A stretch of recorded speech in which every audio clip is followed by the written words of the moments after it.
ሰላም እንዴት ናችሁ? እኔ ተመስገን ወርሻኒ ከዚሁ አዲስ አበባ። ኦኬ ስለዚህ ይሄ በእኔ ስም በቀጥታ የተከፈተ በቲክቶክ በዩቲዩብ እንዲሁም በፌስቡክ የሚተላለፉ አንዳንድ ሀሳቦችን ይዘን እየመጣን ነው።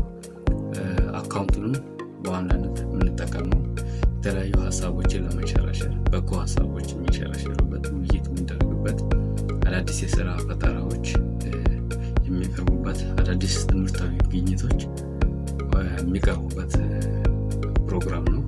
በዚህ ፕሮግራም ላይ የሀሳብ ገበታ ነው ያልነው። የሀሳብ ገበታ ማለት እንግዲህ የተለያዩ ሀሳቦች ሰዎች እንደመጡበት ባክግራውንድ ነገሮችን በገባቸው መንገድ ለሌሎች ይጠቅማሉ ብሎ ባሰቡበት መንገድ የሚያቀርቡበት ነው። ኤክስፒሪየንሳቸውን ሼር የሚያደርጉበት ነው። የልምድ ክህሎታቸውና ሌሎች ለተከታዮቻቸው የሚያቀርቡበት ፕሮግራም ነው።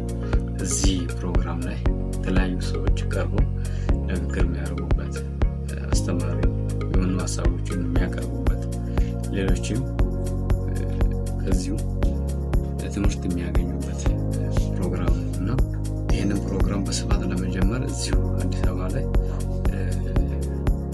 ቅድመ ዝግጅቶችን እያደረግን ነው፣ እኔም ከሌሎች የስራ ባልደረቦች ጋር። ስለዚህ ይህን ፕሮግራም እንግዲህ በስፋት ከመጀመራችን እና በደንብ በጥልቀት ከመሄዳችን በፊት እንደ ኢንትሮ በእኔ በኩል እንደ መግቢያ አንዳንድ ሀሳቦችን ከዚህ በኋላ እየተለዋወጥን እንቀጥል ነው።